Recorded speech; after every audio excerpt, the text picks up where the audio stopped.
So can you all see my screen? Yeah, we can see it. Excellent. So hello, I'm Andrew Coles, and to briefly introduce myself, I'm a senior lecturer at King's College London. I'm also the Deputy Head of Department of Informatics.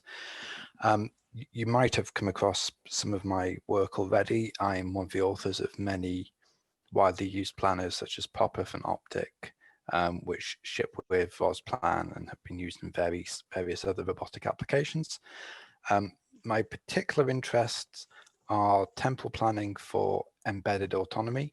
So I've been doing work over the past few years on planning for onboard use in robotic space missions. And I'm also interested in mixed human robot teams. So we have collaborative decision making between humans and robots, and then you encounter issues such as explainability, where the humans, to trust what the robot's doing, they want to have an understanding of what its intentions are and how it came to those decisions. So that's just a quick introduction to myself. What I'm going to be talking about today is temporal planning.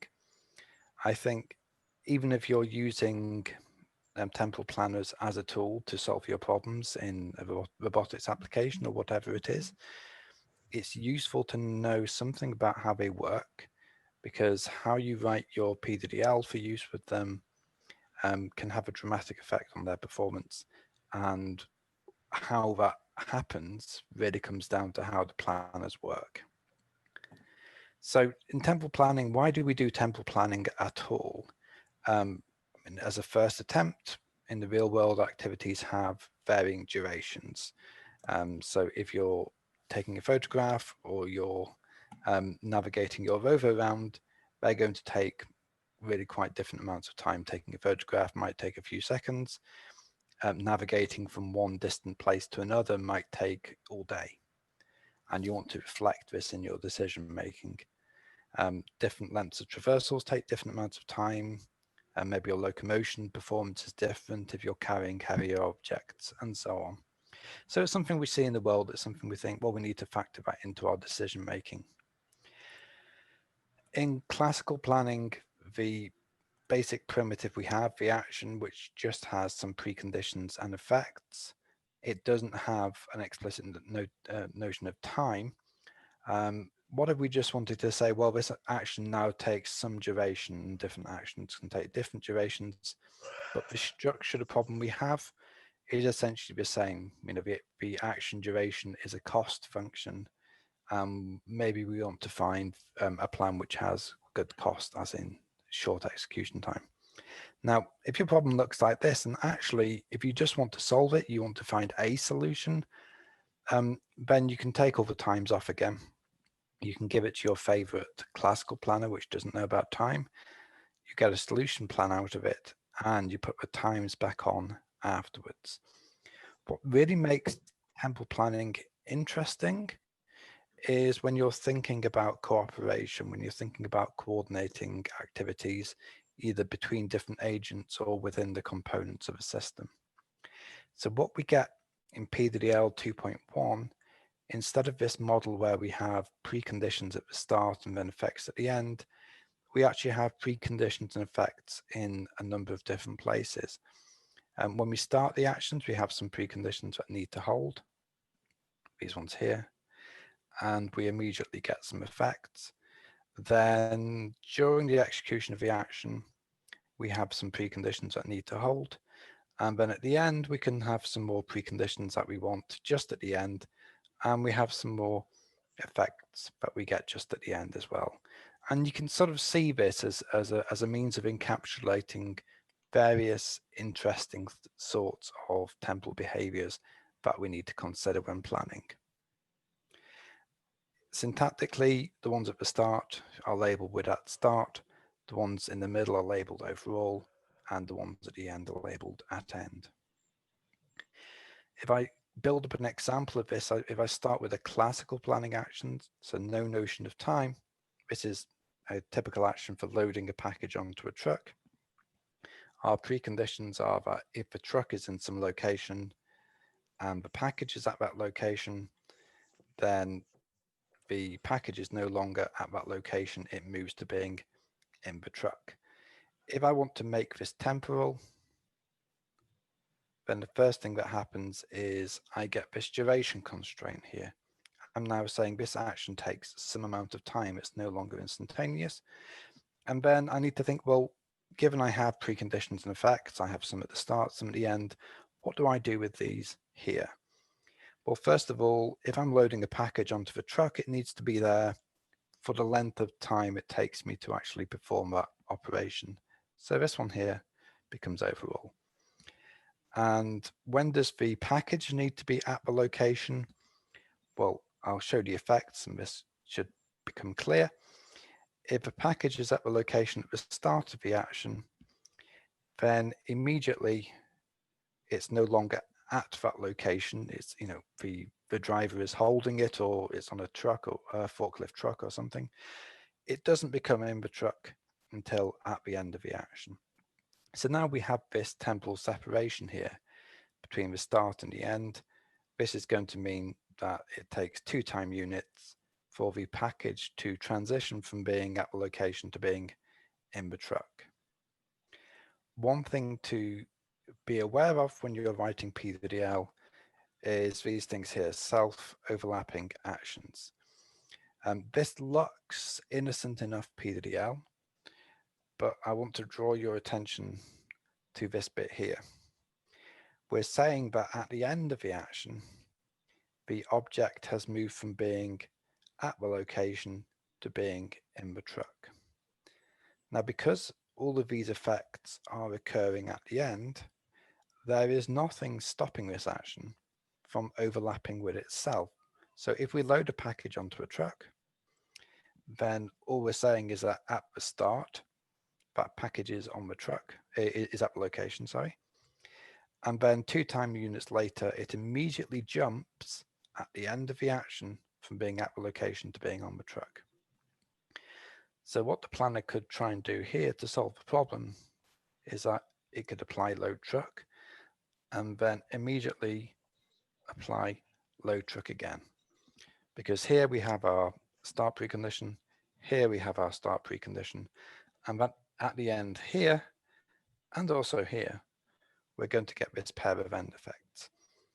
Now, if you're lucky, this is harmless in terms of the correctness of your plans, but it's something which actually dramatically affects the performance of the planner. It's giving it more search decisions to have to consider. So if you're writing temporal PDL, it's certainly something to be aware of if you're wondering why the planner isn't performing as well as it should. Working with people writing temporal PDL, this is one of the first traps they fall into. So the correct solution we got at the start, we leave the location. At the end, we become in the truck. By having this condition here, it's deleting its own start condition. It's stopping the action from being able to self-overlap. So that's a little example there of we delete something at the start and we add something at the end. Now let's have a look at something which is doing the opposite. So this is a durative action which represents opening a barrier so that a truck or a person can pass through it. At the start of the action, the person has to be at the location, and then immediately the barrier goes up. So the barrier is now open. If we wanted to apply an action which wanted to go through the barrier, we would be able to do so. And at the end of the action, immediately the barrier is no longer open. So this is giving us a window of opportunity of 1 time unit in which we can place any actions that need that barrier to be open. The reason this is interesting is this implies some sort of concurrency between the actions we have in the domain. So we have this open barrier action executing. We now necessarily need to schedule other actions to occur exactly after the start of this action and before the end of it. Because if you open the barrier and then you don't get your execution right and the barriers come down before you actually were able to make use of that fact, you're going to have an execution failure. So as a quick introduction to PDDL 2.1 semantics, how do we actually think about planning with these? So a planner LPGP back in 2003 made an astute observation that if we look at our derivative action, you can sort of see this as being split into three parts. We have the preconditions of effects at the start, we have the preconditions and effects at the end, and we have this sort of overall condition in the middle. And these look a lot like regular classical planning actions. We've got preconditions and effects on them. And actually, if we just forget about the action in the middle for a moment, we could start to solve these problems using a classical planner by putting this little dummy fact on here that says A has started. And if A has started, then we are able to apply this end action. It's called the snap action. And that deletes the fact that A has started. So this is, if we do this, we're starting to get to the point where we can use the classical planning techniques that have been in development for a few decades to solve problems that have been specified in this way. So let's drill down on this. We've started A, we've started B, we've ended A. What's the gap here between just being able to treat these as classical planning actions and actually getting something which is going to work in temporal planning? Well, the first thing is, if we're doing temporal planning and we apply three of these actions, so we start A, we start B, we finish A, we might get our goal fact G, and then we might be tempted to say, have we now solved our planning problem? Even though we started B and we haven't finished it yet. And actually the end of B, unfortunately enough, is going to delete that goal. So PDDL 2.1 semantics say that if you want to call a state a goal state, all the actions have to have finished executing, because we need to wait to see if they're going to undo any of the goals in the world. So that's an extra constraint which needs to go in the planner. It's not such a big deal. It just means when testing if a state's a goal, all the actions need to have finished and all the goals need to be true as before.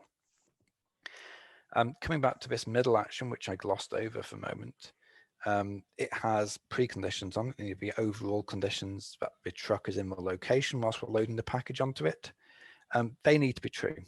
And this is an extra check which goes in the planner. If we are executing the action A, so if we have this fact AS, then in every state between the start of the action and the end of the action, these invariant conditions, the overall conditions, are checked.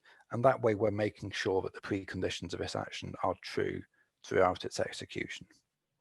So if we do those, then we've dealt with the logical aspects of the problem. We've got our goals true, we've got our overall conditions true, we've got our preconditions and effects all matched up.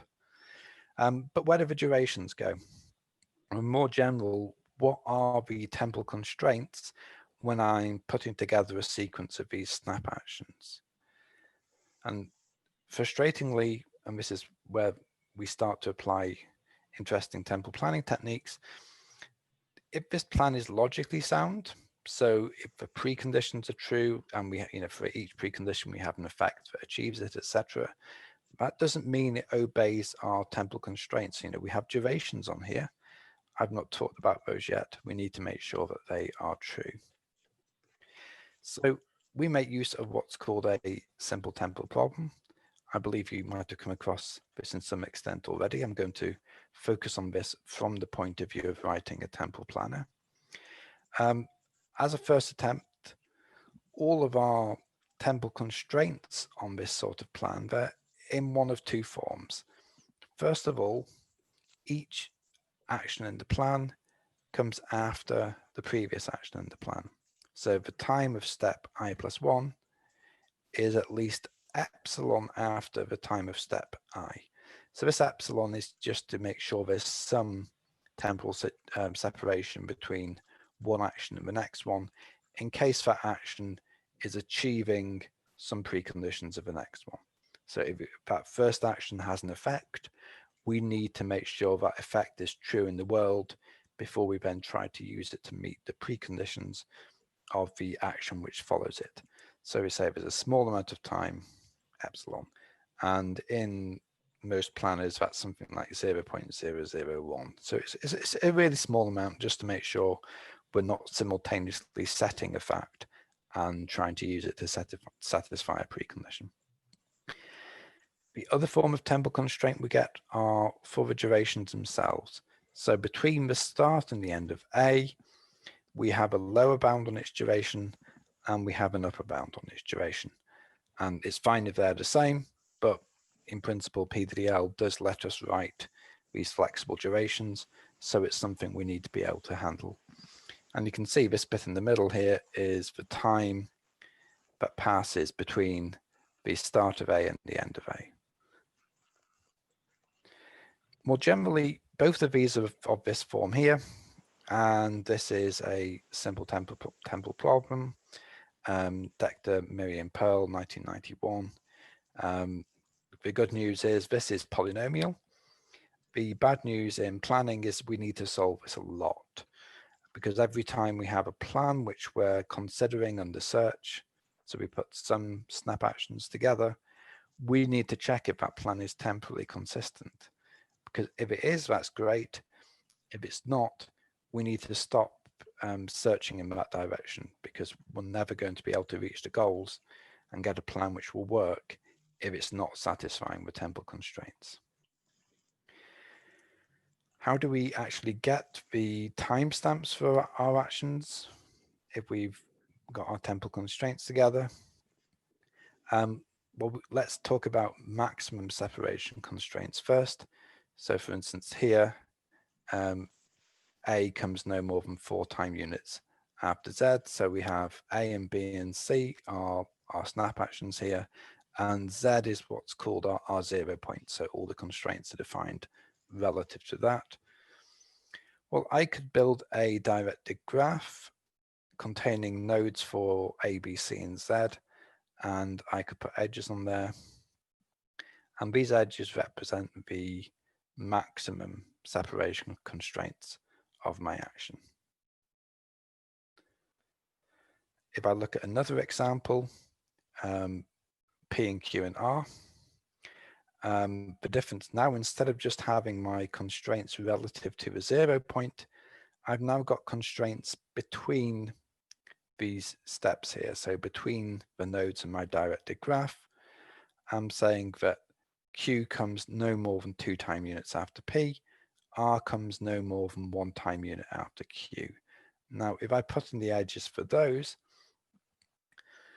I can now see that I have a maximum separation constraint of 4 from Z to P, and I have a maximum separation constraint of 2 from P to Q, which means if I put those together, I have a maximum separation constraint of 6 from Z to Q.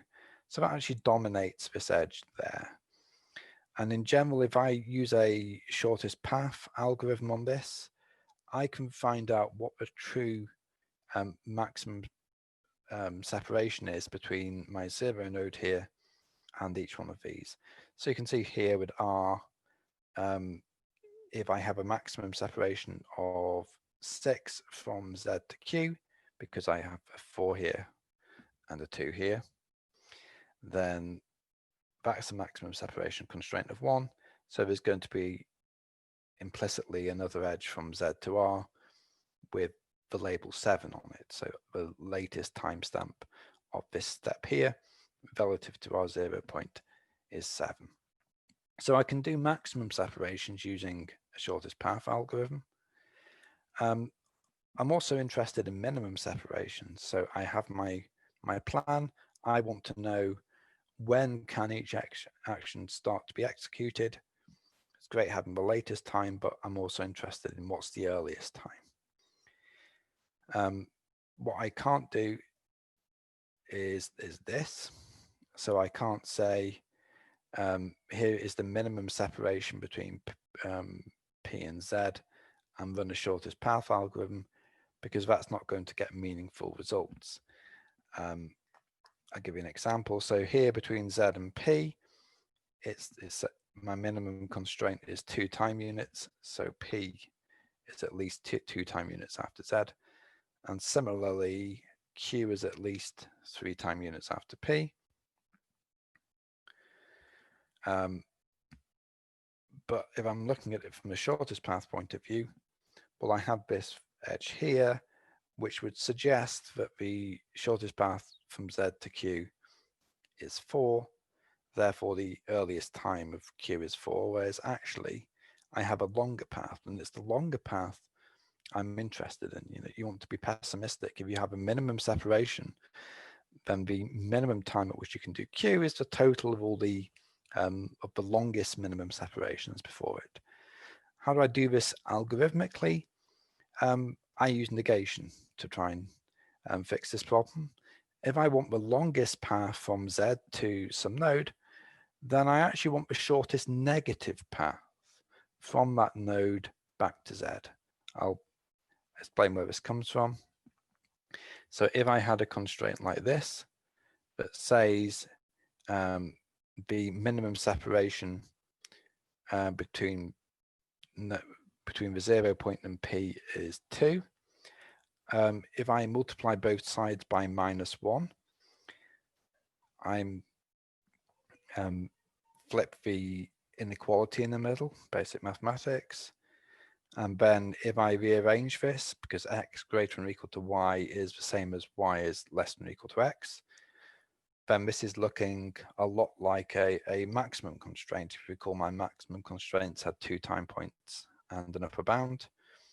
And if I rearrange my left-hand side, so it's got the same format as before, so some time point minus another is less than or equal to some upper bound, then I get to this. So I can rework all of these minimum constraints here so that they look like maximum constraints. But the difference is, if I go back to an actual maximum constraint from earlier, here I said that the maximum separation between P and Z is 4. So P came first and then my 0 point came. Whereas here, the 0 point comes first and then P does, and then the bound is negative. So it's a little bit counterintuitive, but the mathematics checks out. The key thing is, if I now have my minus constraints, I can put those into my directed graph as edges with negative weights on them. And now if I come back to what I was trying to do earlier, so I have -2 here and -3 there.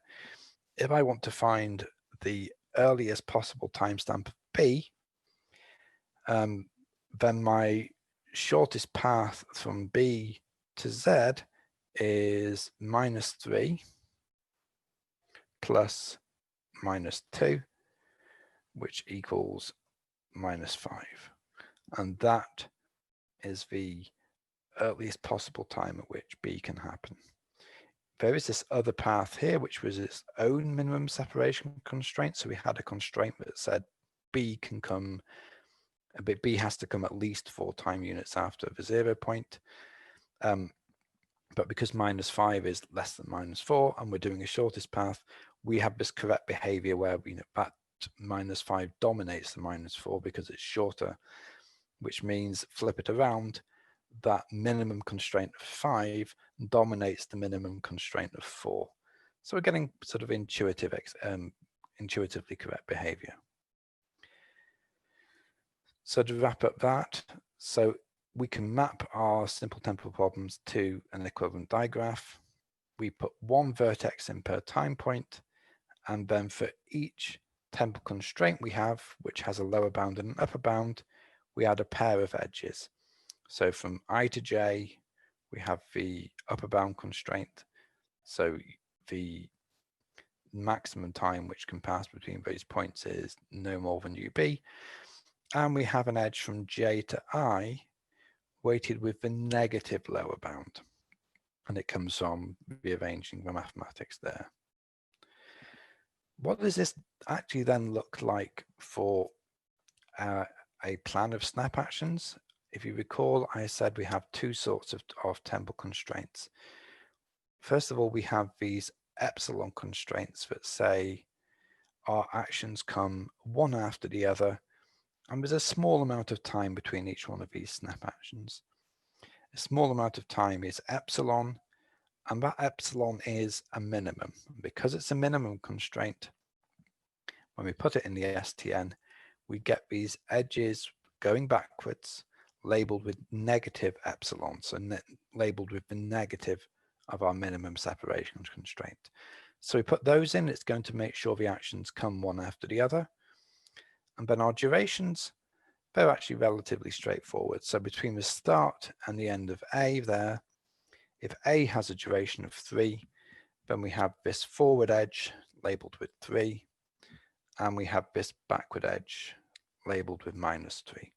And if A had a flexible duration, so for instance, if the duration of A was between 4 and 3, then this 3 at the top there would become a 4. But that's what a typical SCM will look like for a plan. You'll have lots of negative epsilon edges because you have to have some actions before some other actions. And then between the start and the end of the action, you have these upper bound, lower bound pairs to actually encode the durations of the actions. And that's actually all we need. If we're using a simple temporal problem, it gives us everything we need to be doing PDDL temporal planning. If we actually then solve this simple temporal planning problem, it will tell us when we can do our actions. So I left off to fit it on the slide well. We have our 0 point here, and everything comes after the 0 point, so -0. It doesn't actually change how we solve the problem at all. It's just implicit that everything comes after time 0.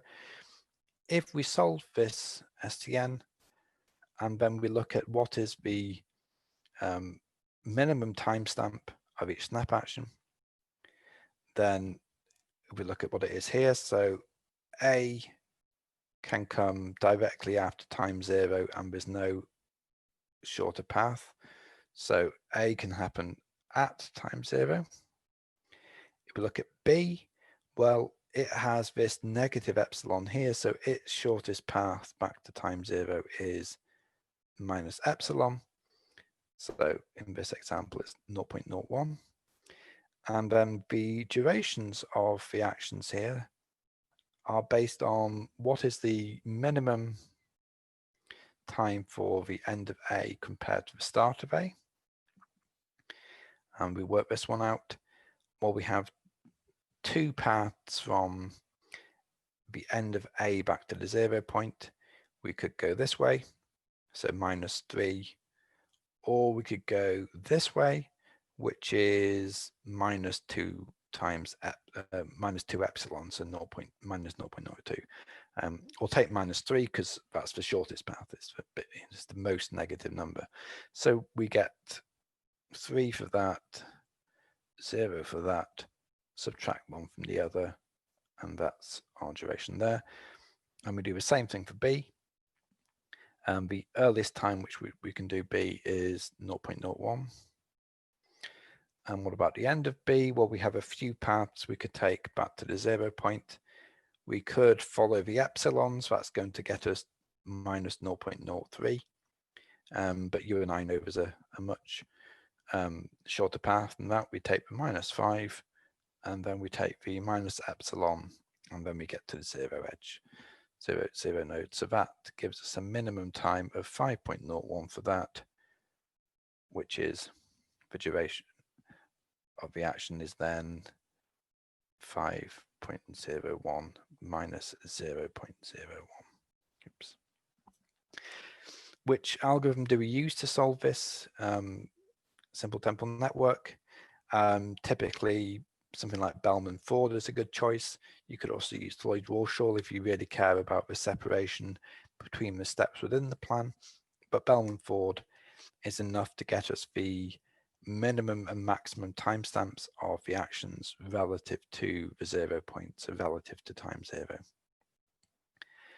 I've only so far talked about how do you get the timestamps out of it, The nice things about doing this is, as well as getting us timestamps to where sensible timestamps exist, it's also going to identify where our temporal constraints are inconsistent. So if I have a look at these snap actions here, so this is a fragment of a plan. I've started A, I've started B, I've ended B, I've ended A. This action B here has a duration of 5, whereas this action A here has a duration of 3.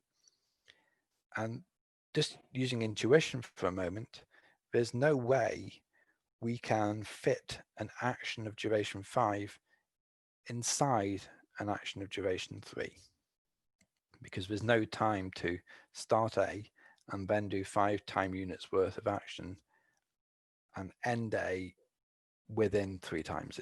It's a nonsense. If we use this, if we feed this simple temporal network to our simple temporal network solver, so Bellman-Ford, it will find a negative cycle. What does that mean? It means the shortest path from a node back to itself is negative, which means a node would need to come before itself in order for the plan to be consistent, which clearly can't happen, so we know it's inconsistent. So here we follow +3 this way, minus epsilon, -5 minus epsilon. So we have a negative cycle from A back to A of length -2.02. So we know this plan is inconsistent. So that matches up with our intuition. You can't do an action of duration 5 inside an action of duration 3. So search then exploits this to produce plans which are logically consistent. So we have the preconditions and effects right, but also now temporally consistent. And what search looks like in a temporal planner is typically you start at the initial state, you apply a snap action. So for instance, you start A or you start B, etc. And then your plans on the states which you encounter during search are labeled with which snap actions were applied to get there. So if I follow the search path this way, for instance, I start A, I start B, I end B, I end A, it's going to be doing a simple temporal network check at each one of these states. And when it does the simple temporal network at this state, you can see this is the one which has this negative cycle. So we go +3 that way and -5 plus a couple of epsilons this way. The plan is going to prune that state because there's no way we can ever actually execute this plan because the temporal constraints are never going to work. On the other hand, if it goes this way, so we start A, we start B, we end A, and then we end B, well, that's this temporal network here. So the one I used a few slides ago, which was fine. There's no negative cycle here. If you can go through and check, there's no way to get from a node back to itself in negative duration. So that means we now have a solution plan, because not only is search considered it reasonable to get to this plan because the preconditions are all satisfied and the goals are reached, but also using the simple temporal network to check for consistency of every plan in every state, it's confirmed that there is a valid set of timestamps for the snap actions in this plan. Okay. So far I've talked about there's 2 sorts of temporal constraints. We have our sequence constraints. So each step in the plan follows the previous step in the plan. And we have our duration constraints. And we're relying on these on the STN to identify when we've violated our temporal constraints. And that's pruning paths through the search space. The planner is going to have to consider interleaving the actions in a different way. Now this total ordering, so insisting that each step comes after the previous step, it's a simplification. It allows us to be confident that our preconditions are always satisfied because we're always coming after the effects of the earlier actions that would achieve them. But it is a simplification and it can cause us some problems. Let's drill a little bit further down here. So let's say we're continuing with our running example. So B is longer than A. And let's also suppose that there is no interaction between the start of A and the start of B. So there's no preconditions on the start of B which are met by the effects of A or anything like that. They're two completely independent activities in the world. But we do have a constraint that the end of B must precede the end of A. Now the planner constructs plans using these snap actions, and it could put other actions in between if we're in a more meaningful problem than just having two actions. And let's say we're in this situation here. So we've started A, we've started B, we've ended B. At some point in the future, we're going to need to end A. And we have this constraint here that B end must precede A end.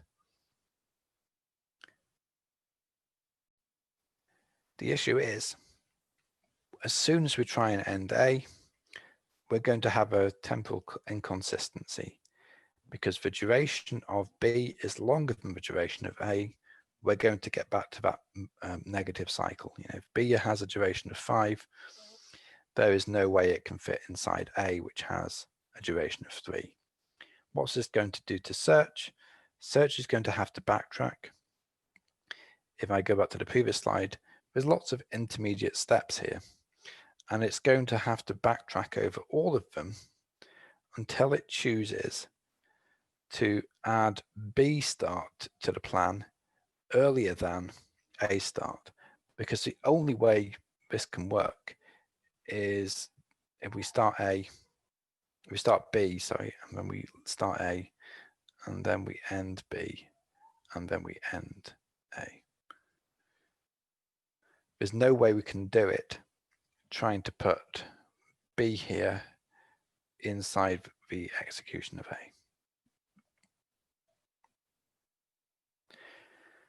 So what really made the difference in the planner POPF was, instead of saying we have these sequence constraints and every step comes after the previous step, is it only put these orderings in between plan steps where they were demonstrably needed. So in each state, it annotates each fact with which plan step achieved that fact.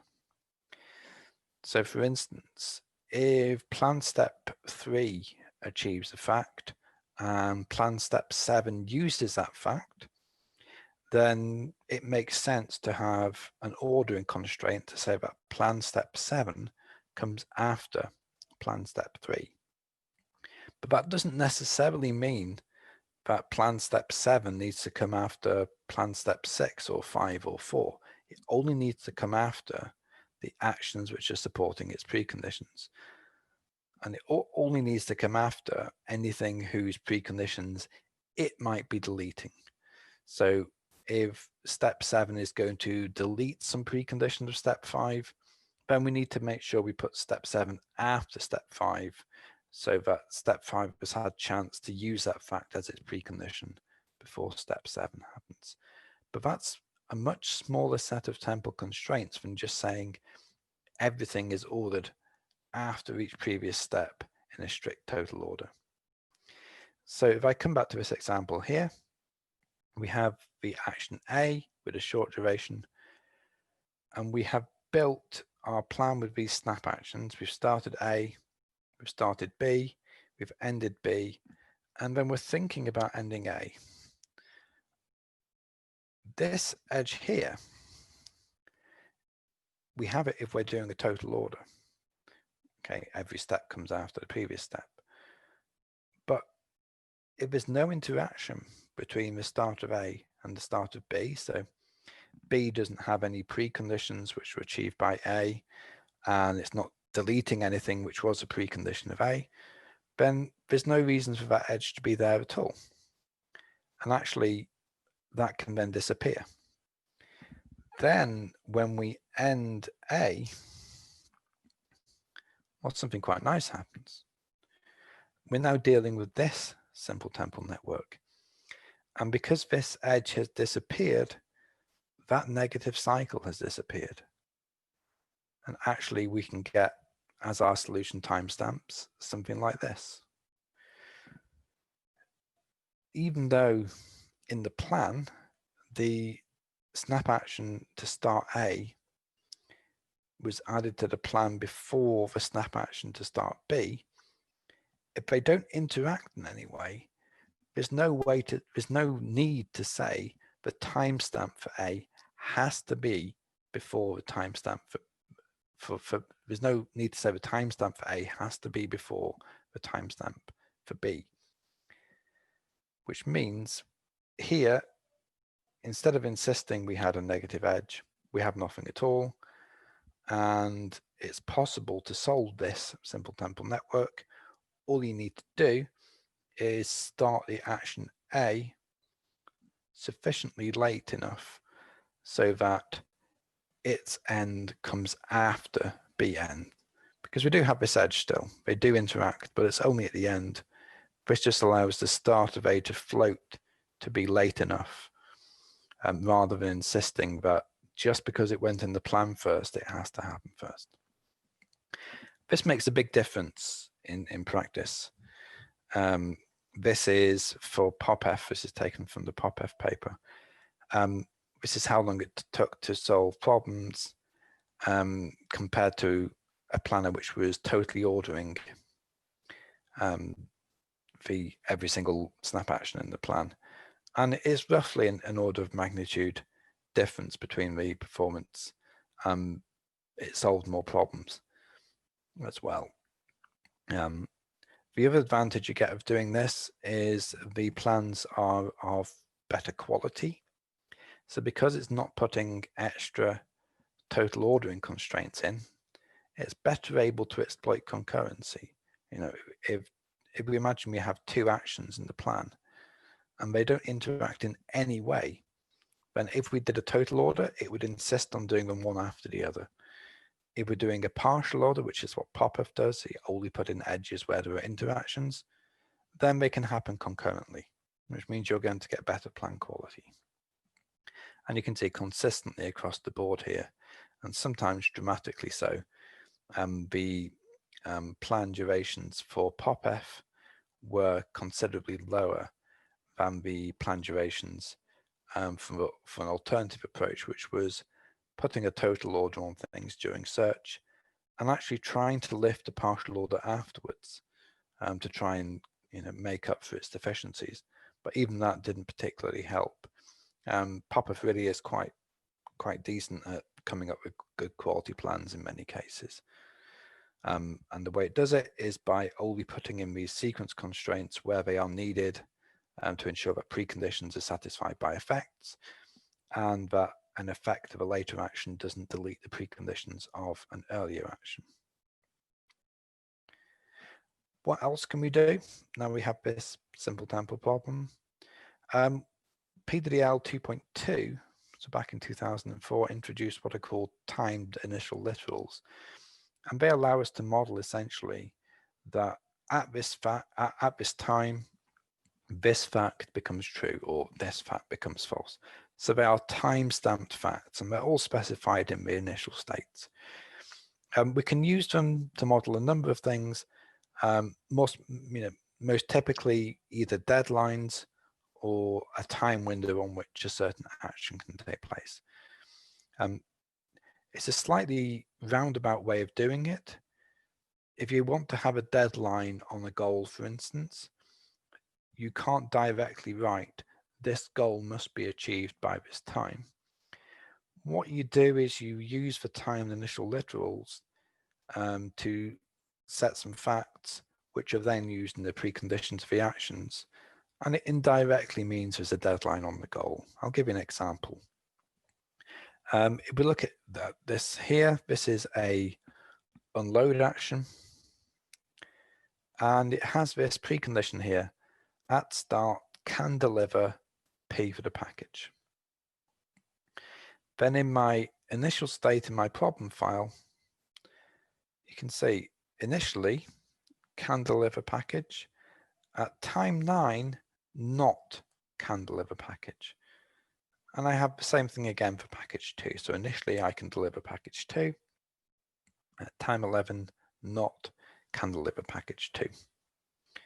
What this means is, because this is the action which achieves my goal of the package being in its goal location, it cannot start any later than time 9 for package 1 or time 11 for package 2, which means my goal for getting these packages to their destination locations is constrained.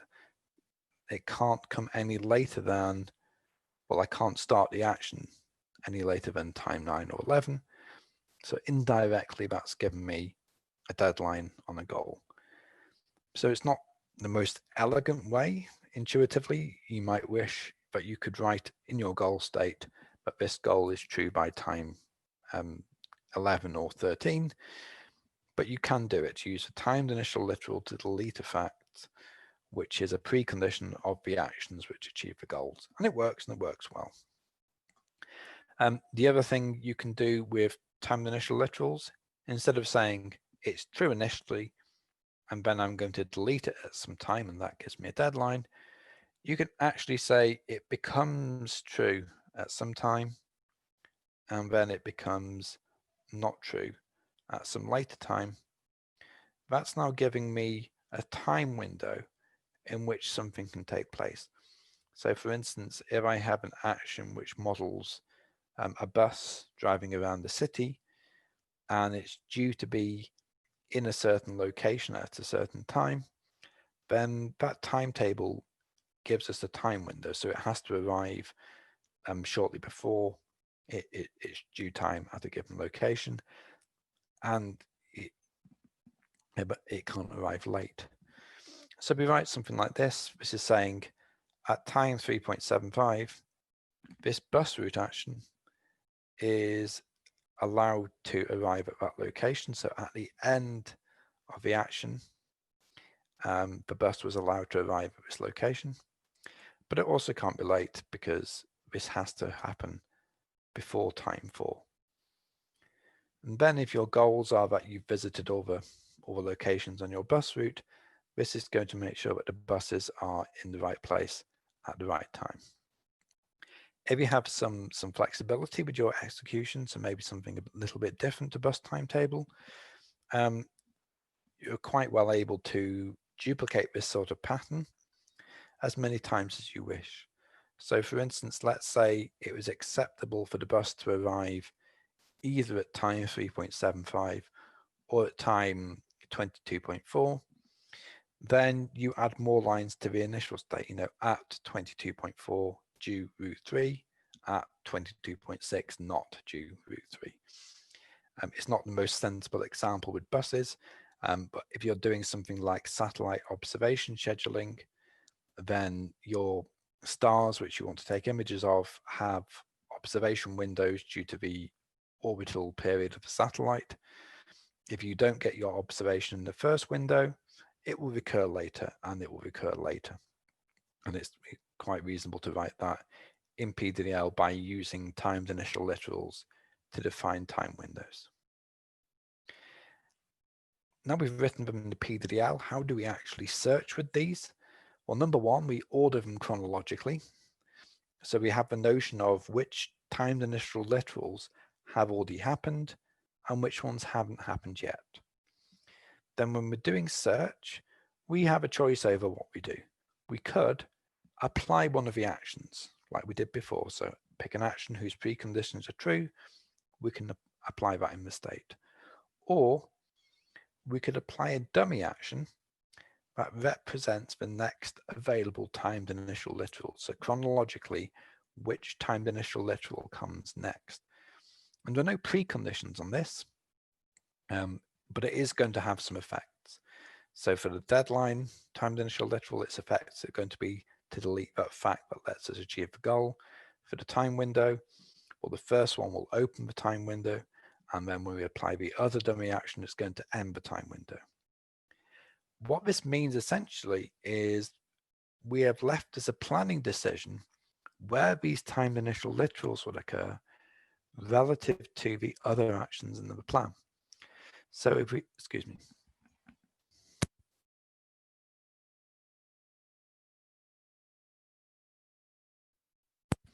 If we have a time window which is adding a fact at the start and ending it at the end, then in terms of a plan, we would apply the dummy action for starting the time window.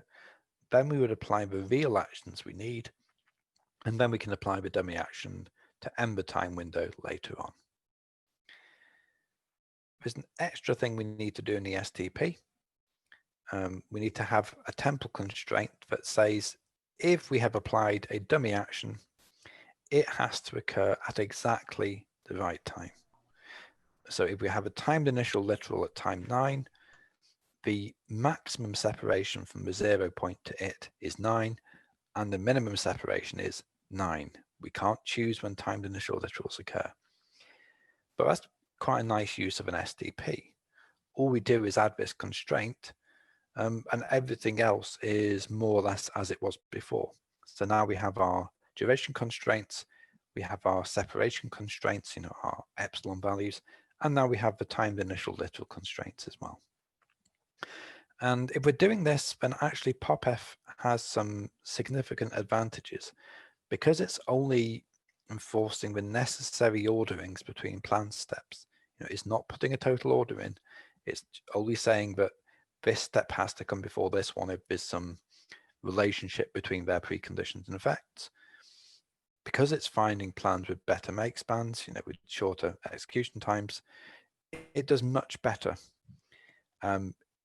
in problems with timed initial literals than other approaches do. So this is a short example again from the POPF paper. This is how long POPF took to solve the problems. This is how long the prior state of the art took. And you can see in this red box at the top here, there are many problems which didn't used to be solvable at all, but POPF is able to solve relatively easily. So it's the combination of its partial ordering constraints rather than total ordering, and one or two other bits and pieces. So it has an informed heuristic for these sorts of problems. It really is a good choice there. And this was in a range of domains. There's some satellite observation scheduling in there, as I mentioned, that has time windows. There's another domain which just has straightforward deadlines. We've seen it on other problems we've been working on since then, in space robotics and so on.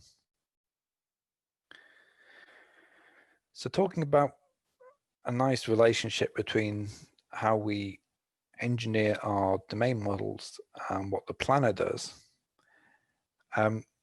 With durative actions, so far I've talked about them being two plan steps. So you start the action and then you end the action, and that's two different things. So that's two snap actions, two steps in the plan, which means at a minimum our search space is at least twice as big compared to if we just had a single action, which was the entire durative action compressed into one. But we need this because we have interactions between actions.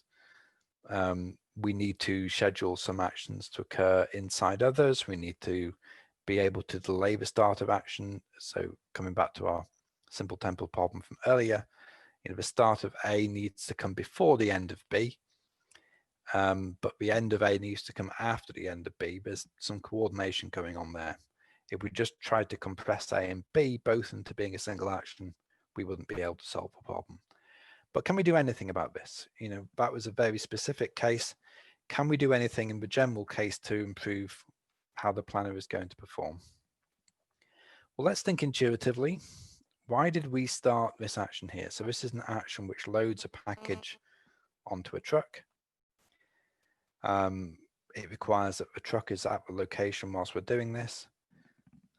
and then at the start, the package is not at the location the package is moved to being in the truck. Well, what do we get when we start this action?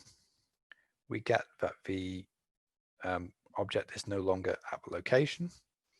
Is that beneficial to us? Not really. The thing we really want when we execute this action is that the package is now in the truck. There's no benefit to delaying the end of this action in terms of, is it allowing us to do something by virtue of the fact that it started, but it's not finished yet. And actually, because it started and not finished yet, it's tying up the truck. The truck has to remain at that location. So having it executing does actually have downsides. If I go back to this other action though, we see a bit of a different story here. See, this action opens a barrier at the start, and at the end, it deletes that the barrier is open.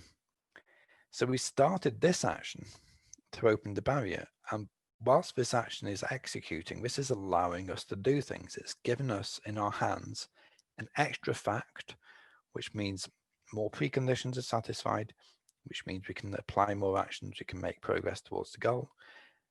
When we end the action, we lose that precondition, we lose that fact. So there's this notion of compression safety, which is, in general, once the action C has been applied, the end of the action will be considered in all subsequent states if its preconditions are satisfied. So that's what I've been talking about so far. We have our snap actions, and we have to start the actions, and then we can later end it. But if actually there's no downsides to ending the action, so if it's going to get the package in the truck and there's nothing bad happens as a result, that's only a good thing. It's a fact. It allows us to meet preconditions and make progress. We may as well end it straight away.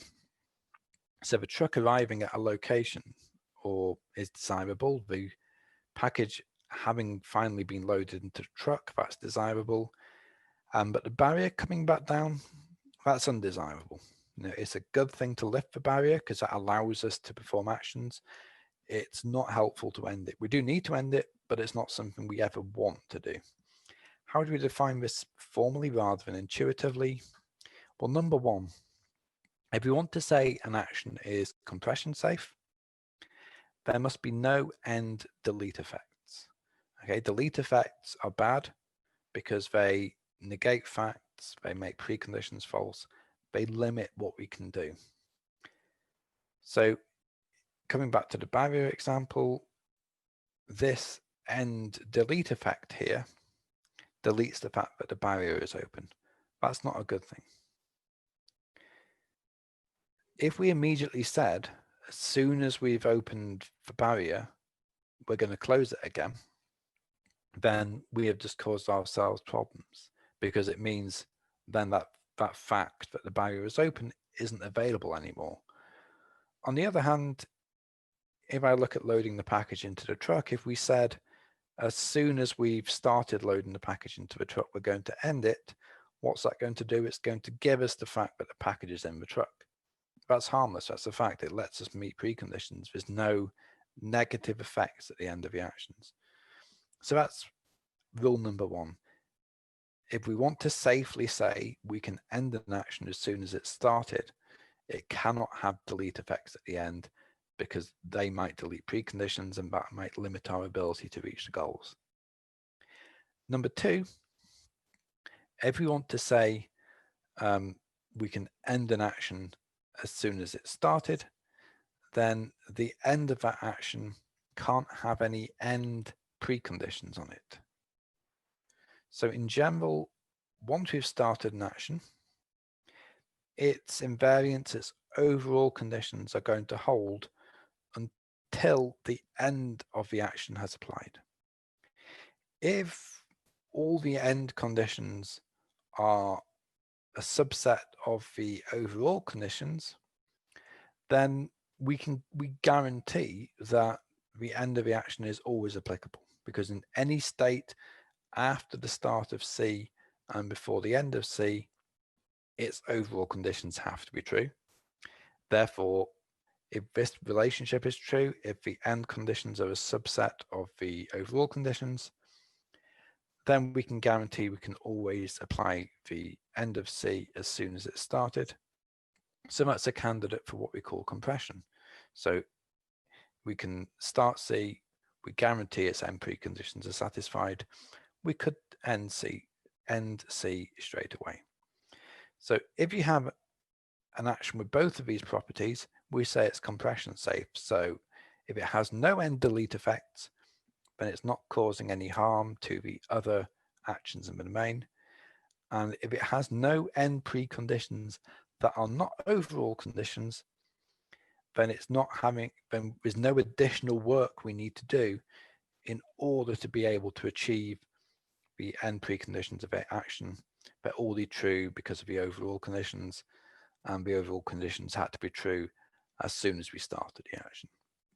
So you put it together, this allows us to define what is a compression safe action. So in general, once the start of an action has been applied, we will still wait and see when to end it. So as I talked about earlier, we have our snap actions, we have our simple temporal network, and we will consider the end of C for an action just like any other. But in a special case, if the action is compression safe, then as soon as we've started the action, we will immediately end it. So we will add 2 snap actions to the plan, one after the other, starting C and then ending C. The nice thing about doing this inside POPF is this doesn't hurt quality. This doesn't reduce the quality of the solutions we find. If you have think intuitively for a moment, if we're saying we start each action and then we end it, so let's say we do C start, C end, D start, D end, then that's looking a lot like we have the start of C and the start of D. And if there was any scope for doing those concurrently, what we might have rather had is C being here and then actually D being alongside it. But if you remember, we're working inside POPF, it only puts in ordering constraints where they're needed. So unless C and D interact in any way, there's not going to be a constraint which says that the start of D has to come after the end of C. So in fact, this edge here, so the start of D will follow the end of C, we only get that if they interact. So in general, when you're working with compression safe actions, there is no quality hit. POPF will deal with all of this for us. It will only put in ordering constraints where they are needed. So although it looks like you are ending an action as soon as it started, recall that doesn't mean everything needs to come after that. You're getting a reduced search space in terms of the decisions you're making, and it doesn't actually reduce plan quality. There's some details and proofs of that in the paper. The takeaway though, for if you're writing a planning model, is this.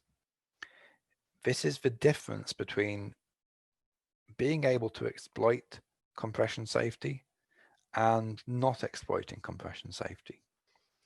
And you can see starting and actions, ending actions individually, so forgetting compression safety, thinking about the start and end snap actions individually, is dramatically slower than exploiting compression safety for the actions that are compression safe.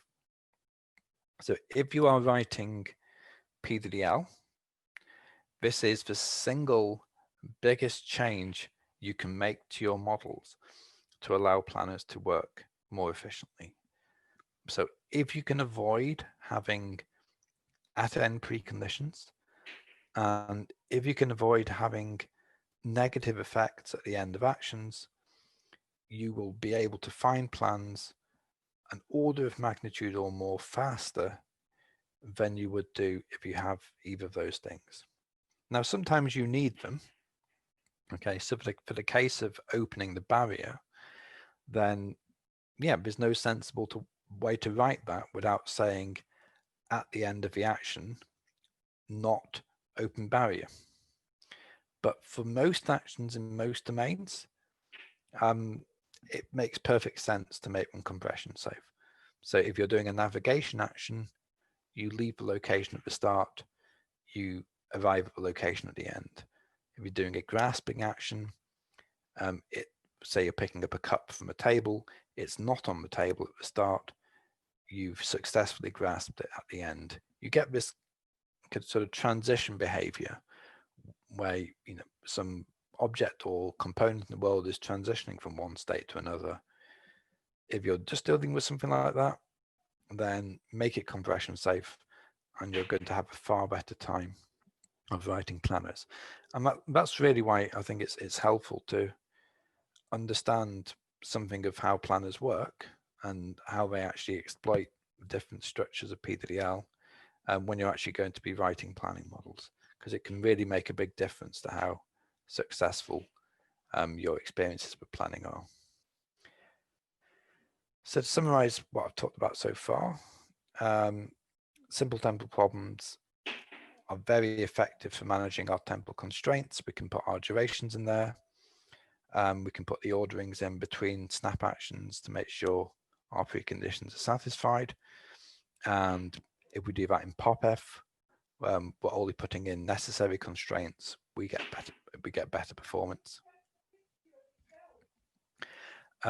It's polynomial to solve an STP. So for instance, we can use Bellman-Ford. So it's feasible to do this at each state during search. If you want to have deadlines, we can model this using time initial literals. Same with time windows. And if you can write your actions in a way which fits the compression safe rules, and most benchmarks do this, this dramatically reduces the planner runtime.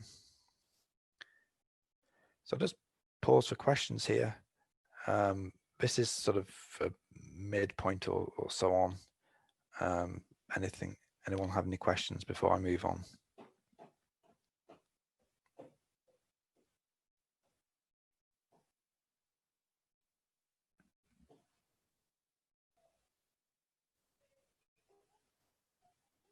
지윤아, 자기가 질문 없냐?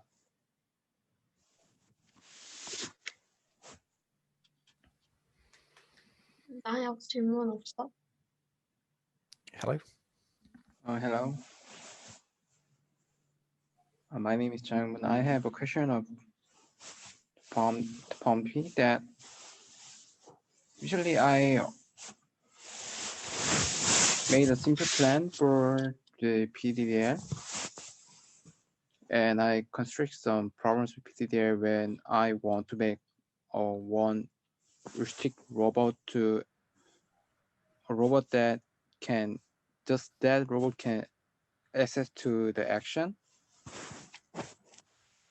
I made a precondition for it, and after the precondition is accomplished and I wanted to increase just one time, at that time, in the total plan, I wanted it to after situation after, but after being that the precondition is already accomplished, the planner automatically know that action need to be activated 3 times.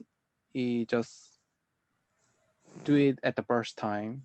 Did you experience such kind of planning problem? Okay, so that's certainly something I'm happy to take a look at tomorrow if you're coming to the hands-on session. One thing about working with planners is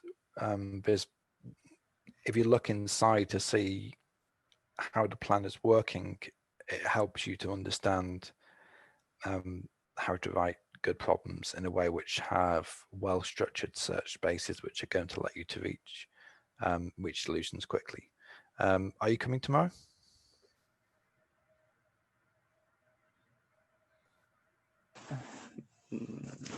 Basically, no. Okay, fine. I was going to say in general our service now, what would be really, I think we'll both get a lot out of it for you or the other people on the call, to actually look at some PDL you've been writing, and let's go through it. Let's think about modeling it efficiently, effectively, so that you're going to get good performance out of a planner.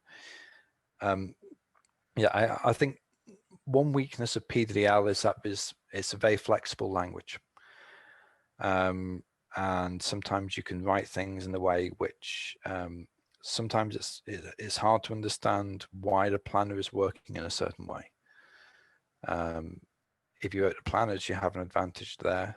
I think we could do better as a community in terms of explainability, which is fine. That's one of the things I'm working on. If you want to email me, certainly I can take a look. If you want to send me some PDL, explain what you're seeing, I can run that through PopF and see what I'm seeing at my end.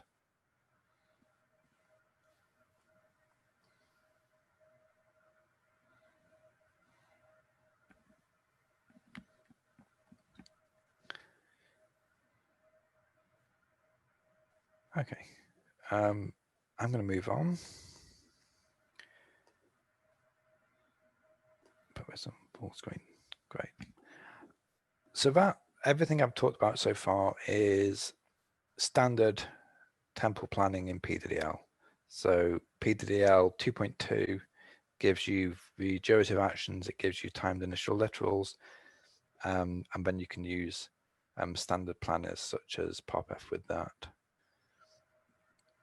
I'm going to spend the rest of the time today talking about some work that I've been doing over the past few years with Michael Cashmore, for those of you who know Michael, and other researchers from, so it's with Rummel from the University of New Hampshire, and Eris Karpes from Technion, and Dan Magazzini when he was still at KCL. So we think about executing plans. We have this sort of typical architecture. So we have a planner, we give it a domain and a problem file, it gives us back a plan. Then we have our executive, which is going to take some actions from the plan. It's going to enact them in the world, and it's going to observe what happens. And we have that typical observation action cycle going on there. Now, I've been talking about temporal planning, and when we are executing actions in the real world, different actions have different amounts of time. And this is something which the temporal planner, if we write it in our PDL, is able to plan with. But in this architecture here, which I've just shown, where does time pass? Well, it actually passes here. So we take some actions in the world. It takes some time for things to occur in the environment. Locomotion needs to happen, grasping needs to happen, charging needs to happen, whatever it is. It all takes some time. But what about the time it actually takes to run the planner? If we're lucky, planning always takes less than a second, in which case we don't really need to worry. But it's a combinatorially hard problem, and as we push the sophistication of what we're trying to do with planning, it can take increasingly long amounts of time to actually use a planner to solve a problem. So it might be a minute or 2 or 5 minutes or whatever it is. What if we are then doing this planning for a robot that is situated in the real world? So we're executing a plan, we're making some observations, and then that is going to place some constraints on the actions we then take. So in this picture here, we have an underwater vehicle. which has arrived at some feature under the sea. It's made some observations. We now need to actually solve the planning problem to go and perform some maintenance tasks, for instance, here. And we've only just got this information, so we are doing this planning online. Well, now actually time passes in two places. Time's passing in the environment whenever we take actions, but also now we've got to a situation, we've made some observations. That underwater vehicle is idle whilst we are running our planner. You know, running the planner, finding a plan takes some time.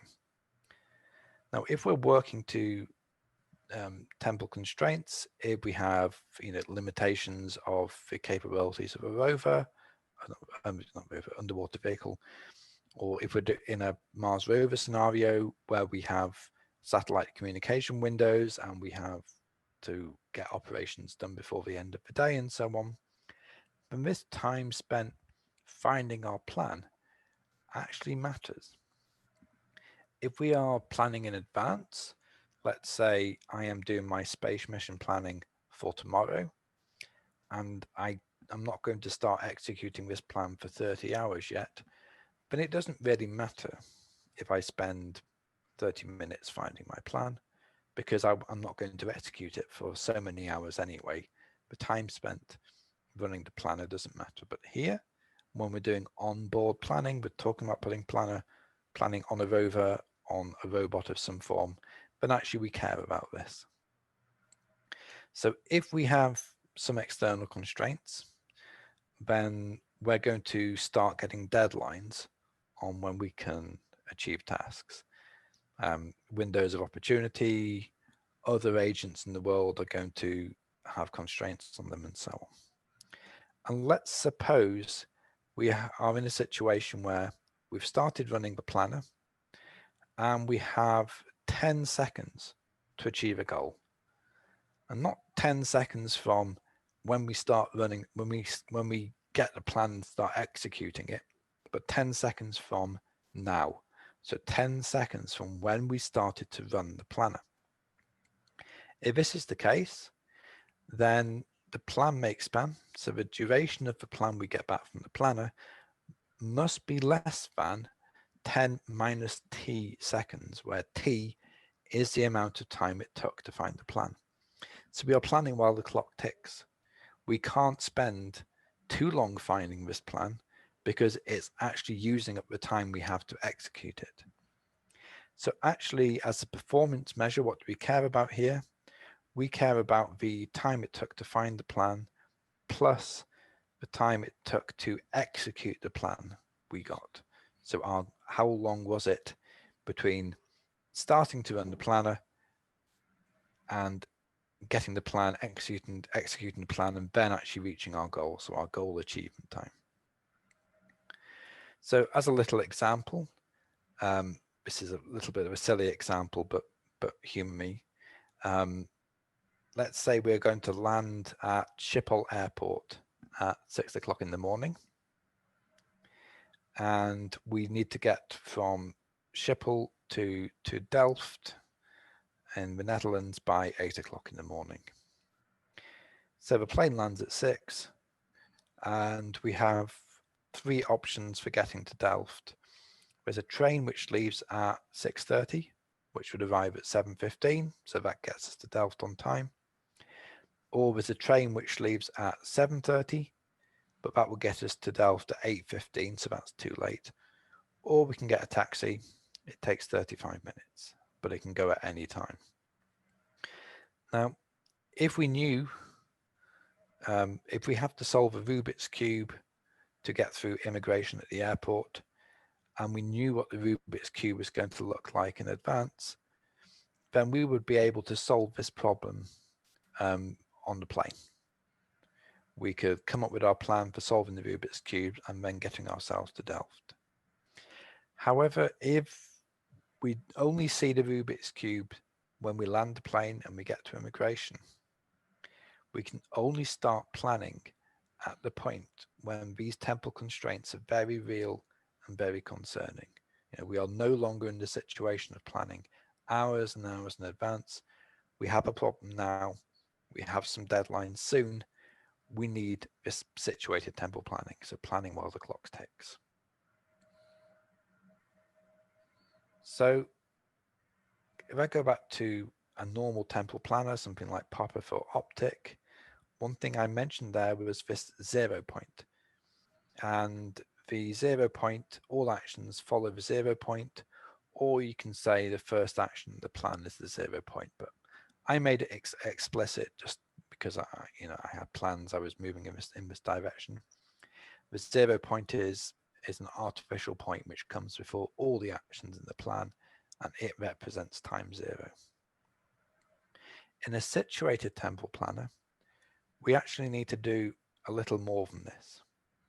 First of all, we have the time the planner started, and this is now the 0 point, because we're not talking about temporal constraints relative to whenever we happen to find the plan. We're talking about temporal constraints relative to now. So the point at which we run the planner, we know what the deadlines are, and that planning time matters.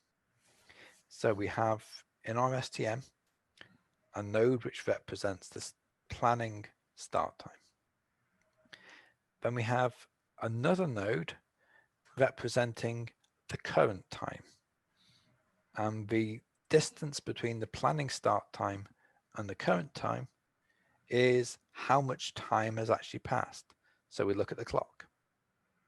If we've been running the planner for 3.2 seconds, then the minimum separation between the planning start time TPS and the current time T now is 3.2 seconds. The other point we have is the plan execution start time. Now that's some point in the future. We haven't got our plan yet. It's some point in the future. We can certainly say it's after now, but we're not exactly sure when it is. So it's similar to when we were just doing regular temporal planning. All actions need to start after the execution start time, because we can't actually start executing a plan until we actually find it. So rather than saying all actions come after the 0 point, they actually need to come after the time at which we start executing, which if planning takes any amount of time is not going to be time 0 anymore. All temporal constraints between the actions in the plan, so the duration constraints, the sequencing constraints, they're all the same. Right? We still have preconditions and effects and durations. We don't need to change anything there. But any absolute temporal constraints, so we have our deadlines, they are not relative to execution time. They are relative to TPS, the time at which we started to run the planner. Because the longer we spend planning, effectively the shorter amount of time we have to execute that plan in before we hit those deadlines. So T now minus TPS, we know what that is. We can look at the clock. TES minus T now, so how long is it going to take to find a solution plan? We don't know that. We can estimate it, but we don't know an exact value here.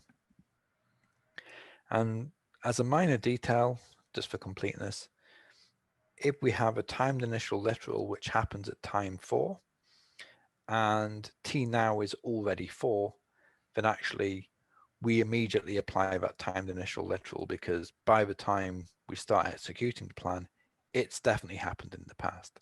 So there's a little bit of a state update there.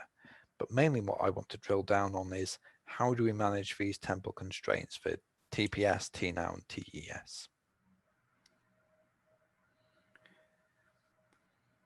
So if we put these constraints into the STM, we can prune search nodes with inconsistent SCNs. That's one of the nice things about working with SCNs.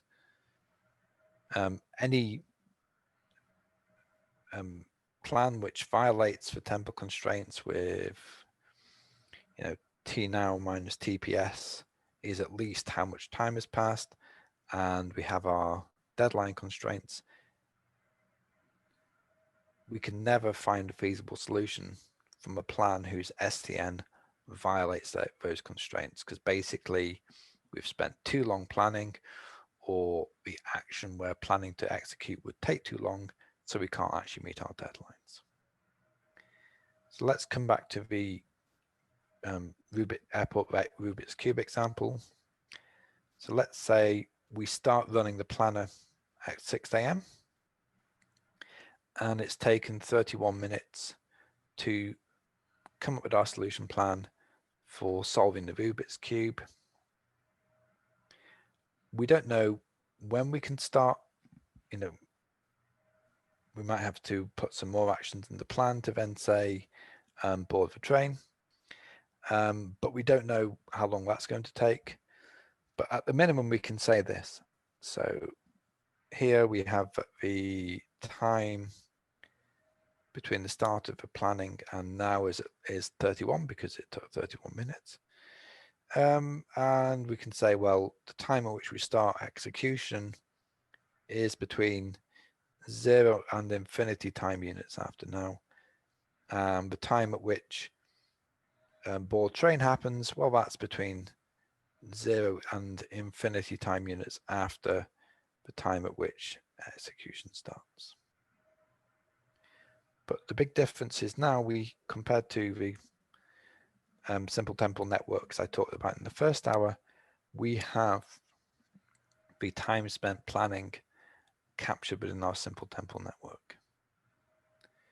If we then have a deadline, so something like this, where this train had to be boarded before time 30, because this train leaves at 6:30 and we landed at 6, then this is now inconsistent.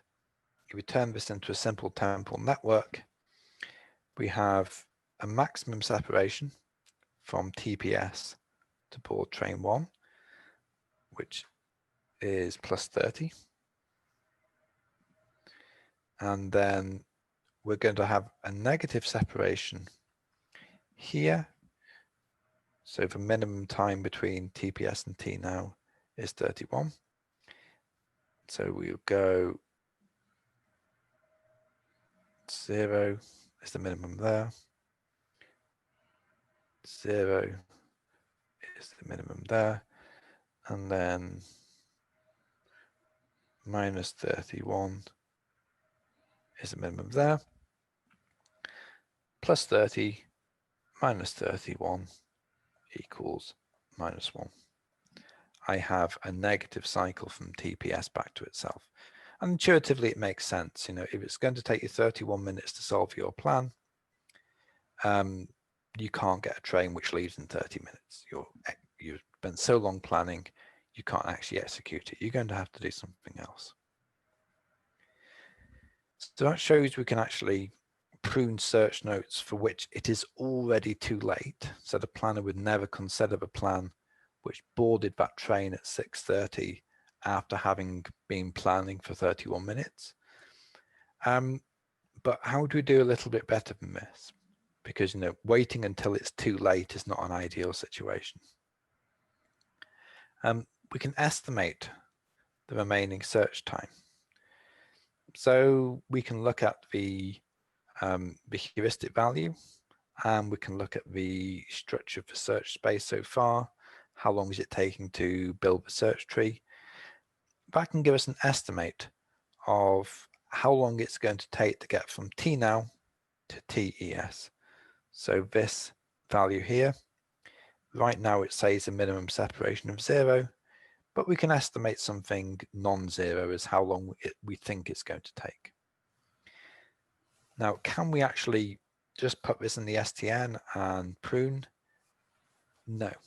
If it's an estimate, and this estimate gives us a negative cycle, we would prune the node, because we'd say its STN is inconsistent. But, you know, it's an estimate. Maybe we overestimated the remaining search time, and actually it was okay. But what we can do is a compromise. We can solve the STN twice. Once with the estimate in it and once without it. And then when we're doing our search, we can have two search queues.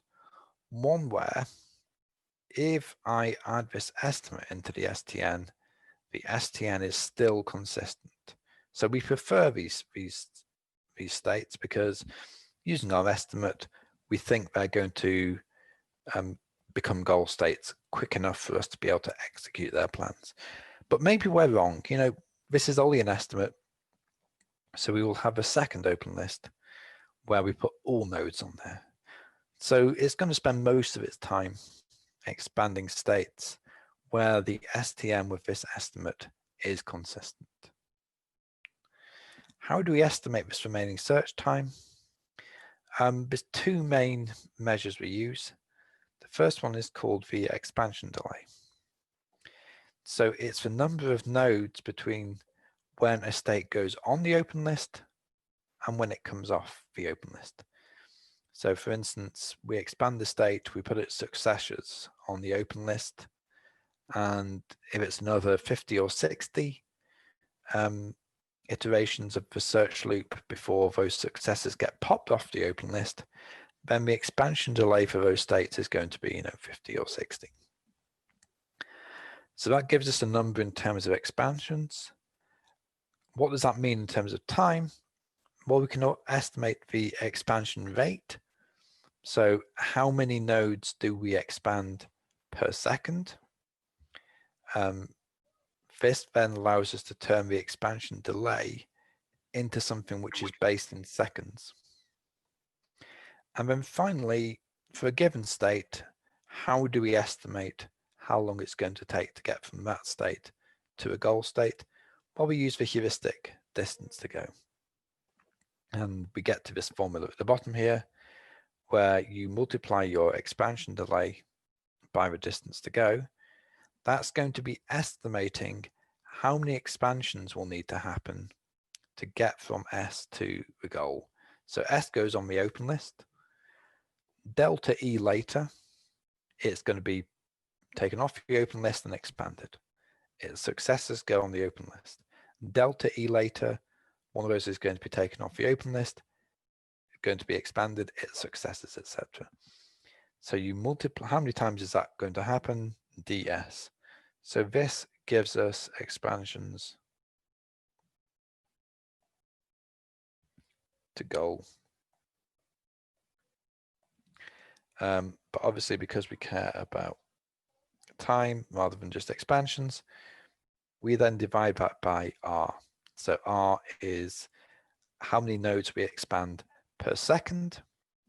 So we're dividing how many expansions we think we need by how many per second we can do, and you're left with an estimate of the remaining search time to get from that state to the goal. So again, it's an estimate, but it is informed based on what search seems to be doing. So now if I come back to this, we have been planning for 5 minutes, say, and we estimate that it's going to take 30 more minutes to find a solution plan.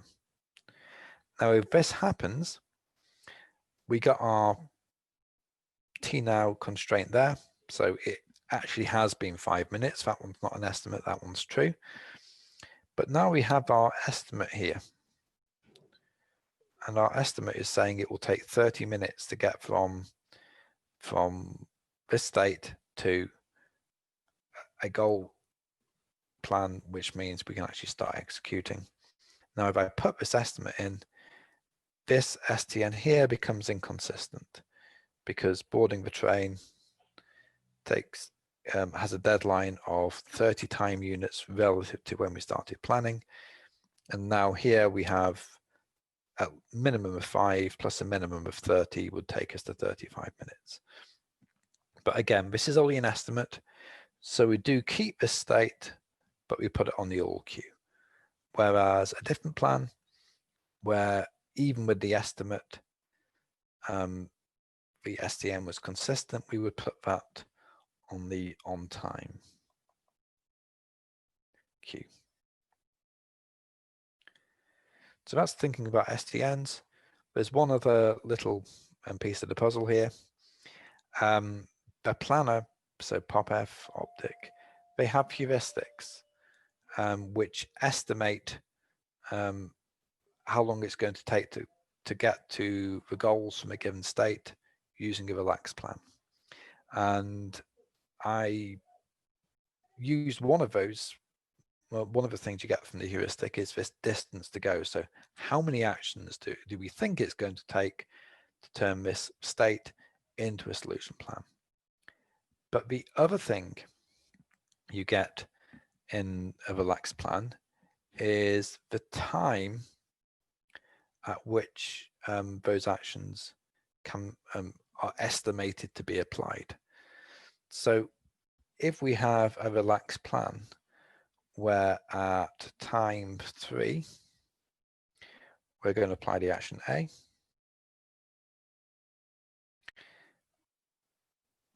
And let's say that action A has a precondition. Let's say on time.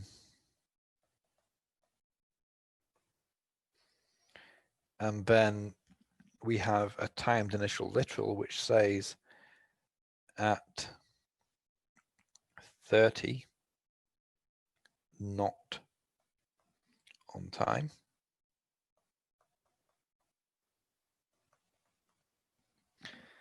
Then the latest we can apply this action is actually at time 30, because any later than that,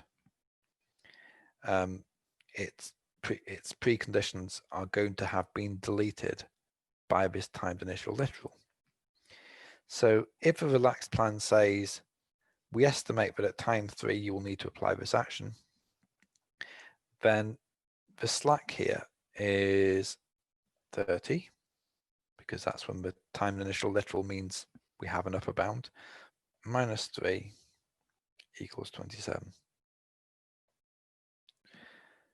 If we're in this position here, we probably don't need to worry too much.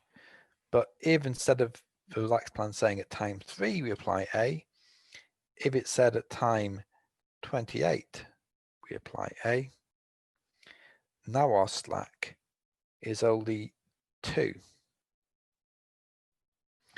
And that's slightly concerning, because that means we are estimating that if we take 2 more seconds to plan, then our relaxed plan won't work anymore, because we take 2 more seconds to plan, all the actions in the relaxed plan would have to start 2 time units later, which means this action A, which we're saying happens at time 28, would actually come after its deadline of time 30. So what this really gets us is it strengthens the constraint between when planning starts and when execution starts. So it's how much can we delay the relaxed plan by whilst not hitting our deadlines. And it's another way we can get the heuristic to give us some more information to put these estimates into the SDN.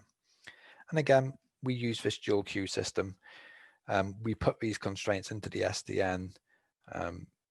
If I actually do an example of it, it should be a little bit clearer. Let's say we've been planning for 31 time units. We are boarded the train. We had a deadline to be on Delft by time 120. This SDN here is inconsistent because we have this measure here that says board train comes 45 units before we actually arrive at Delft. But this number here on needing arrive at all, until we've completed our planning problem, arrive is the very last action in the plan. What the heuristic will allow us to do is to say, Well, in the relaxed plan, you need to apply the action arrive. That can come no later than time 120. So now we have the constraints for the actions in the relaxed plan here. We know what the slack is on them. That's going to update the STN. That's going to allow us to see that this STN here is inconsistent. But again, it's a relaxation, it's approximation. It's going to go on the all queue rather than the on time queue. So there's a few bits and pieces going on here from a planning side of things. But the key take home is we now have a planning system where if time is passing, those deadlines are going to be creeping towards you. And now it's exploring this space where it needs to not only find the plan, but find it quickly enough that there's still enough time left to actually execute it. Now, if we evaluate this, as a baseline, what can you do if you're not doing this? You need to budget some amount of time for planning. So let's say your deadlines are in 30 seconds and you know something about how long your planner might take. Then you can say, well, I'm going to shift all my tills backwards by 5 time units, and then I can spend 5 time units planning, and then I can get a plan which is going to execute, because all the deadlines defined from 5 seconds from now, those are what I told the planner about.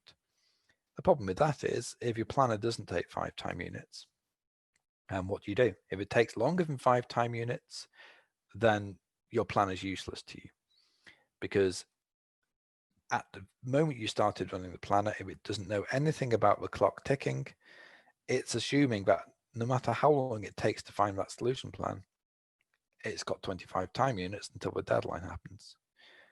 Whereas what we're doing with situated temporal planning is you don't have to allocate an amount of planning time. It knows that the deadlines are real, and it uses T-now and the STN to be able to estimate how long it's really got to be solving this problem. So that was the baseline. What did we compare?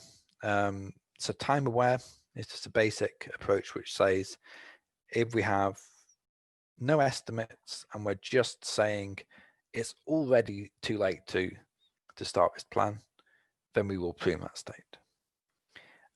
Time predictive is using the remaining search time estimates, so the delta E and figure here under expansion rate. So this estimates how long will pass between T-now and TES. And then time predictive plus has the heuristic estimate to give us actions which are in the relaxed plan but aren't in the real plan, to get some temporal constraints from those to prune even more. And in all cases, we're just going to plan until the first solution was found. As benchmarks, we're going to take domains from a number of international planning competitions, and we're going to use the RoboCup Logistics League. So if you haven't come across that, it's essentially a robotics problem where the robots need to produce certain orders and deliver them in certain delivery windows. So it's a nice problem. Certainly from my point of view, it involves robotics, it involves time window constraints and things like that. And it's a sort of situation where, you know, you need this planning to be on board the robot in order for this to work. If I skip to the results, the thing which I'm really keen on is this goal achievement time. Right, so how long is going to pass on average between now and my goals actually having been achieved?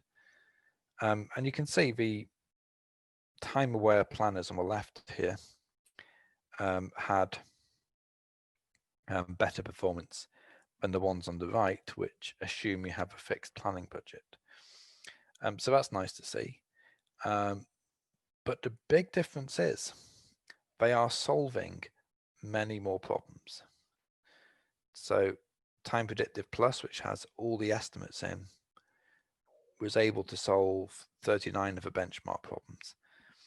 Whereas if I don't have a time aware planner and I have to allocate a fixed budget to planning, you can see it's solving many fewer problems within the time available. Because this guess is that you need 0.1 seconds for planning. This guess is that you need 1. This guess is that you need 10. If your guess is right, then it's an effective technique, but the runtime of the planner varies dramatically. So time-aware approaches are much better overall. And the IPC scoring here, right, is a measure of plan quality. Again, you can see it does much better than the non-time aware alternatives. Specifically in the RoboCup logistics league, the time aware approaches here are dramatically better. So there's 3 options. These are the 3 time aware approaches. And just an ordinary planner where you assume a budget of 1 second, 2 seconds, or 3 seconds for planning, they were all quite a bit worse. And in the RoboCup problems, sometimes you need 1 second to plan, sometimes you need 5 or 6 seconds to plan. So if you're having to guess what it is, there's no sensible way to make that guess. A better alternative is to have the actual planner, which is aware that time is ticking and is able to prioritize different nodes to try and get you something that is going to be able to be executed and to reach your goals on time. So yeah, so this was the first step I did in misdirection with Michael and the others. It's interesting because it's flipping on its head the idea of interleaving planning and execution by actually having time pass inside the planner. Then the planner is more grounded in the real world. There's some future work we've done since then where we talk about replanning while the clock ticks. And the sort of direction we're moving in is that the planner never stops running. So you get a plan and you start executing it. And then you immediately start replanning for what else you could do, because maybe you can find a better plan. Maybe some new observations are coming to you from the world. If you see planning as something which is a continual process, and you have a planner which is aware of time and can deal with that, then it's an interesting approach to execution. So what we're looking at, we had a paper in 2019 which continued this, was you can set off an action because it's the best plan you found so far, but if you can characterize how you bail out of an action, so for navigation, you could say, well, let's start by navigating from A to B, but if I want to interrupt that navigation at any point, here's how I would do it. Then you can replan. Whilst that plan is executing, you can replan, and you don't need to pause execution because if you're dealing with a planetary rover, it can easily take a minute to find a plan. You don't want it to stop moving just because you're running the planner. So seeing them more as planning alongside execution is something which I've been working on a lot at the moment, and I've been getting some good results. There's a couple more papers in the pipeline on that. But all of this, you can adapt existing temporal planners. You need to think about how do we actually get good performance out of them, but the technology is there now. We've got good results in a range of domains. So how are we for time? Anyone have any questions?